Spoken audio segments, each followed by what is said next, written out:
Você se acha uma pessoa poderosa, poderosíssima, empoderada? Então vem comigo que tem um cara que vai confirmar isso que você está pensando. E esse cara, nada mais nada menos que Michel Foucault. Seja bem-vindo, craque Dáscalos, professor Samu na área, derrubou é pênalti. Saudações filosóficas para você que está acompanhando o nosso Enem Power do mês de maio. E vem comigo. Tá gostando do curso? Tá indo bem? Então, continua com a gente que na aula de hoje eu vou trazer aqui para vocês um dos teóricos contemporâneos que ajudam a gente a entender a realidade na qual nós estamos inseridos. Estou falando de Michel Foucault, um francês, um cara, um ativista, estava lá nas revoluções de 1968, Revolução Estudantil, estava lá na praça gritando com a galera, pedindo a revolução, pedindo liberdades. E esse é um tema que ele vai falar muito. Foucault foi um cara extraordinário, né? Obviamente que eu não vou trazer aqui toda a teoria do cara, certo? A gente teria que fazer um curso só sobre a teoria de Foucault. Eu vou trazer algumas reflexões sobre algumas afirmativas Foucaultianas, tá? Recomendo que vocês leiam Vigiar e Punir, que é talvez o mais famoso livro dele, tá relacionado ao tema que eu vou falar, que é o tema relacionado ao poder que todos nós possuímos, ok? E o Foucault, ele tem uma característica muito fera, galera. Qual que é? Ele se auto-intitulava o arqueólogo do saber, o cara que estava ali, ó, tentando buscar a genealogia das coisas, como que as coisas se construíram ao longo da história. Ele vai propor isso a respeito da sexualidade, ele vai propor isso a respeito da loucura, muito legal também a pesquisa dele a respeito da história da loucura, e ele vai refletir nessa busca sobre a genealogia das coisas, sobre as relações humanas e como que o poder está inserido nelas. Ele vai começar a dizer o seguinte, pessoal, vem comigo aqui, ó. Quando eu falo da microfísica do poder, primeira coisa, ele vai dizer que até o século XVIII, a ideia de poder ela estava totalmente centralizada na figura do Estado. Se você olhar, vamos pegar aí, ó, período medieval, tal, quando a gente fala em poder, período moderno, o absolutismo, tal, o que vinha à cabeça do pessoal? O Estado poderoso colocando o seu poder sobre os outros. Ele vai fazer esse estudo e vai perceber que a dinâmica de poder era essa. Era uma dinâmica verticalizada. Com as transformações da modernidade, galera, o que ele vai refletir? Ele vai dizer que, primeira coisa, ele vai fazer uma recusa desse ideal clássico. Olha aqui, ele recusa o conceito clássico de poder centralizado no Estado. Se o poder ele não está centralizado, ele não é verticalizado, como que se dá a questão do poder na sociedade para Foucault? Ele vai dizer o seguinte, que o poder, ele está em todos os níveis de relação. Então, entre eu e você, há uma relação de poder. Entre eu e o cara do estúdio que está gravando essa aula, há uma relação de poder e vice-versa. Assim como ele tem uma relação de poder para mim, porque é ele que controla o tempo, ele que controla o play da câmera. Mais ou menos assim, de uma forma bem generalizada para a gente entender o que Foucault quis dizer. Ele vai falar o quê? Que as relações existentes entre os seres humanos são relações de poder. Se você for pegar, por exemplo, Marx vai falar que são relações de trabalho, né? Foucault vai dizer o seguinte, que as relações que nós estabelecemos um com o outro e as relações que nós estabelecemos com as instituições são relações de poder. Esse conjunto, essa teia de relações que nós estabelecemos socialmente é o que ele vai chamar de microfísica do poder. Micro dá uma ideia de algo diminuído. Né? Física, uma ideia aqui na teoria dele, uma ideia de como que as coisas se ajeitam. Ele vai falar que o poder, ele não é algo grandioso, o poder, ele está nas pequenas coisas, nas pequenas relações que nós estabelecemos no dia a dia. Então, olha aqui comigo, ó, ele vai dizer que na sociedade existem complexas redes de relações de poder. O que norteia a sociedade é uma complexa rede de relações de poder. E nessa complexa rede de relações de poder, eu, tu, ele, nós, vós, eles, estamos inseridos. Então, ele vai dizer o seguinte, inclusive, ó, que o poder emana de tudo. O poder não está em tudo. O poder, ele emana de tudo. A partir do século XVIII, o poder está diluído em todos os âmbitos da vida social. Todas as relações, todos os contatos que nós estabelecemos, de acordo com Foucault, são relações de poder, porque nós estamos vivendo em uma microfísica do poder. Vamos pensar o seguinte: você com seu pai, você com seu professor, a escola é um grande exemplo disso, né? Inclusive, Foucault vai tratar das instituições disciplinares e vai colocar a escola como exemplo, né? A gente percebe, por exemplo, que a ideia do professor como o cara que detém o poder na sala de aula. Mas os alunos, ao mesmo tempo, também têm o poder de estarem ali. Eles podem boicotar o professor, por exemplo. Então, o poder, ele emana de tudo. O poder está disseminado em todas as relações. Essa é a ideia central, de modo bem abreviado, de modo bem resumido, do que seria a microfísica do poder. Aí, galera, quando Foucault começa a perceber essa questão das relações de poder, ele vai perceber o seguinte, que o poder descentralizado, ele vai atuar, ele vai possibilitar novas formas de controle social. O poder descentralizado, ele vai permitir que outras formas de controle social, não apenas aquela que o Estado exercia, passem a acontecer. Então, outras instituições vão começar a cercear, elas vão começar a disciplinar as pessoas, usando esse poder que ele está capilarizado na sociedade. Para isso, Foucault ele vai fazer um estudo muito fera a respeito do panóptico. E o que é isso? É sobre isso, é a segunda parte da nossa aula, que eu vou trazer aqui agora para vocês. Inclusive, já vou lançar a braba aqui, ó. Ele vai lá num teórico utilitarista inglês chamado Jeremy Bentham, não sei, Bentham, né? E ele vai pegar um estudo que esse Jeremy fez sobre as instituições prisionais. Quando eu falo de panóptico, então, pessoal, eu vou explicar o que significa essa palavra daqui a alguns instantes, mas eu tenho que pensar em instituições disciplinares. Eu tenho que pensar em instituições disciplinares. Vem comigo para ver o que é esse tal de panóptico. Vamos lá para o nosso slide. Vem aqui comigo, estou aparecendo aí, tá tranquilo e tal. Vem aqui, ó. Esse que está do lado esquerdo da sua tela, essa planta em preto e branco, é o modelinho que o Jeremy Bentham fez do panóptico. O que é esse modelo que o Jeremy Bentham fez, craque Dascalos? Ele fez o seguinte modelo, é uma instituição prisional, é uma cadeia, uma penitenciária de forma circular. Ele propôs esse modelo, tá? E no centro, agora a gente já pode vir para essa imagem colorida, seria ela internamente, né? No centro teria uma torre de vigilância, que essa torre de vigilância, nessa estrutura circular, como vocês estão vendo aí, ela teria vigilantes dentro dela e um foco de luz saindo de dentro dela. Qual que era a ideia? Colocar que todas as pessoas que estão presas nessas celas em formato circular, como a gente pode ver aí na imagem, que elas ficassem condicionadas pela vigilância que essa torre impunha. Então essa torre aqui, ela vigia todo mundo. Porém, pelo facho de luz, as pessoas não conseguem enxergar o interior dessa torre.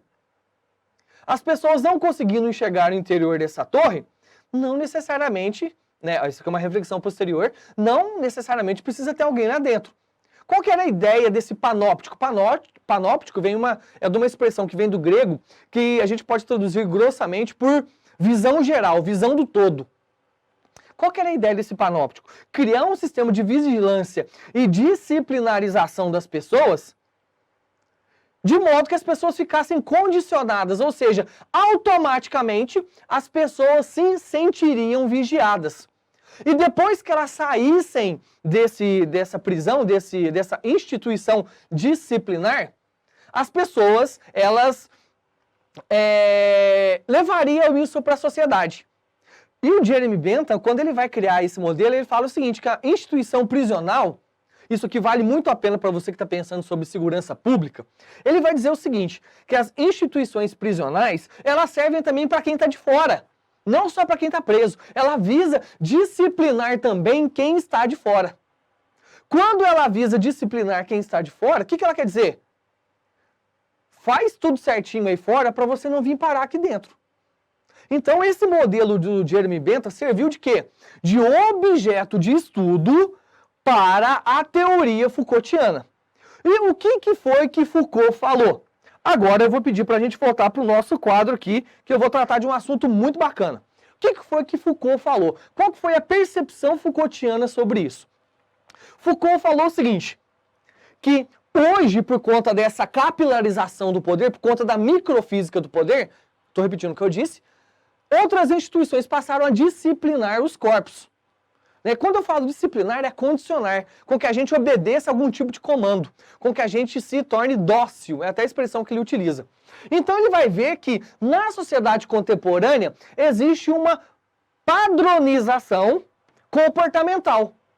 Não apenas o Estado mais, que de acordo com ele é a ponta mais visível da microfísica do poder, não é mais apenas o Estado que disciplina as pessoas, tá? Além do Estado, outras instituições e até as próprias pessoas passam a exercer o seu poder, padronizando outros comportamentos. Segunda coisa, ele vai ver que na sociedade contemporânea existem mecanismos de observação contínua. Então a gente está sempre sendo observado. É o que Foucault vai falar, a visão geral. Ele disse o seguinte, pegando a ideia do Bentham, essa ideia da prisão, da instituição prisional, ela é muito boa, porque hoje não é apenas a instituição prisional que coloca padrões de comportamento nas pessoas, outras instituições também fazem isso. E como elas fazem isso? Colocando um sistema de observação totalmente global. A gente pode pensar assim, trazendo a teoria de Foucault para o mundo atual. Uma observação contínua que vai provocar o quê? A docilização dos corpos. O que é a docilização? Tornar-nos dóceis, tornar-nos como se a gente respondesse ao padrão de comportamento esperado por aquele que nos observa. Mas, professor, como assim nós estamos sendo constantemente observados? Inclusive, a gente está vivendo uma polêmica a respeito disso, agora em 2020, no contexto da pandemia. Qual que é o contexto que a gente está vivendo? Quando você vai baixar um aplicativo no seu celular, você lá coloca as permissões de localização, permissões de foto, permissões de áudio, de câmera e tudo mais. O que é aquilo? Aquilo lá é uma maneira de você estar sendo observado. Mas eu não tenho internet no meu celular, eu estou tranquilo quanto a isso. Aí que você se engana, porque o seu celular ele está conectado a uma antena de telefone, de telefonia móvel. A partir dessa antena, é possível saber por onde você andou na cidade em determinado dia, que é o recurso que as pessoas estão fazendo aí para medir a quarentena, quantas pessoas, a movimentação das pessoas. Então perceba, craque Dáscalos, a teoria de Foucault, lá da década de 70 e 80, ela faz muito sentido hoje, porque com a tecnologia aumentando, as instituições estão ampliando a sua observação sobre os indivíduos. E nessa observação sobre os indivíduos, há uma docilização dos corpos. Tá? E essa docilização dos corpos, ela vai possibilitar o quê? Olha a característica perversa aqui. Os poderes estão cada vez menos visíveis e cada vez mais racionalizados. Os poderes estão cada vez menos visíveis e mais racionalizados. O que eu estou querendo dizer com isso? O que Foucault diz com isso? Que as formas de vigilância, as formas de exercer o poder, elas estão cada vez mais sutis. A gente pouco percebe que está sendo vigiado, mas está. E não apenas vigiado, nós estamos sendo condicionados por outras instâncias, por outros corpos, por outras instituições, por outros indivíduos. Professor, não está fazendo muito sentido. Vou colocar aqui algumas imagens para a gente entender. Volta para a tela aqui, por favor, nosso editor. Vem aqui, ó. Olha para você ver. Essa plaquinha, a gente vê ela quase em todo lugar. Sorria, você está sendo filmado. A gente nem precisa procurar a câmera. A gente já olha, ó, tem alguma câmera e eu vou ter que me comportar aqui em determinado lugar. Então, ó, e perceba para você ver a quantidade de câmeras que existem dos estabelecimentos. Olha como que isso proliferou, né? Até por conta da insegurança que nós estamos vivendo. Mas o que Foucault vai trazer? Que os sistemas de vigilância, eles estão cada vez mais presentes na nossa realidade. Ah, mas professor, você disse que é cada vez mais sutil. Isso aqui é muito visível, a gente vê a câmera, a gente vê a placa. Só que, à medida que as coisas vão passando, a gente já vai internalizando essa ideia e a gente não precisa mais saber que tem essa plaquinha ou que tem a câmera. A gente já não precisa ver a plaquinha mais para entender que está sendo vigiado. Então a gente começa a internalizar. E internalizando essa ideia de que nós estamos sendo vigiados, a gente possa ter um padrão de comportamento de acordo com aquilo que eles querem, ou seja, um padrão mais dócil, que evite transgressões. Ok? Estou com uma outra imagem aqui, ó. Olha para você ver. As redes sociais, elas também operam esse mecanismo de vigilância. Por quê? Todos nós sabemos o que todo mundo está fazendo em todo momento. Hoje existe uma tendência muito forte da gente colocar, da gente expor a nossa vida. Fazendo uma reflexão sobre a teoria de Foucault, ao expormos a nossa vida, nós estamos o quê? Abrindo uma oportunidade para que o outro nos observe. Para que essa observação contínua se torne cada vez menos visível, se torne cada vez mais implícita. E eu sendo observado, a minha possibilidade de ser controlado, ela se amplia também. Como que isso acontece? Por exemplo, eu estou lá marcando, eu fiz uma viagem. Fui lá, tirei uma foto nessa viagem e marquei lá o lugar onde eu estava. Essa geolocalização, ela possibilita que empresas de publicidade comecem a jogar propagandas, objetos de consumo para que você, pelo menos, clique e veja aquilo para poder comprar. Então perceba, pessoal, que a ideia de Foucault, colocada lá nos anos 70, ela é muito amplificada. Essa complexa rede de relações de poder que ele vai falar, ela está muito mais implícita, ela está muito emprenhada na realidade que nós estamos vivendo. Ok? Craquedásculos, voltando aqui para o nosso quadro para a gente fechar a nossa aula. Foucault, ele vai dizer que aquele modelo do Jeremy Bentham, ele foi ampliado, uma versão 2.0, vamos pensar assim, né, em todas as instituições sociais. Ele vai falar, por exemplo, que os hospitais trabalham dessa maneira e que as escolas, inclusive, trabalham dessa maneira. As escolas, de acordo com Foucault, possuem essa característica de ser também uma instituição disciplinar. Como que ela é uma instituição disciplinar? Perceba o modo como nós organizamos as nossas escolas. Todo mundo, um atrás do outro, enfileirado, para que o professor esteja ali na frente controlando todo mundo, exercendo ali o seu poder e, de modo, observando todo mundo, para poder fazer uma docilização dos corpos. Né? As novas metodologias vêm propor totalmente uma desconstrução dessa ideia, né? De que o poder está centrado na mão do professor. Né? Qual que é a repercussão do pensamento Foucaultiano, pessoal? Para a gente finalizar a nossa aula aqui. O poder, ele emana de tudo. Ele está capilarizado, ele está enraizado em todos nós, em todas as nossas relações que nós estabelecemos. E isso possibilita o quê? Uma observação maior. Quanto maior a observação, essa observação contínua, maior a possibilidade de docilização dos corpos. Você pode até não concordar, mas negar que nós estamos sendo observados o tempo todo, isso, na sociedade que nós estamos vivendo, é inegável. Nós sempre deixamos rastros por onde passamos, principalmente na vida virtual, ok? Forte abraço, continua com a gente, dá uma lida no PDF aí, tem alguns exercícios para você poder resolver e para poder concretizar o pensamento Foucaultiano no seu processo de estudos. Forte abraço e até a próxima aula!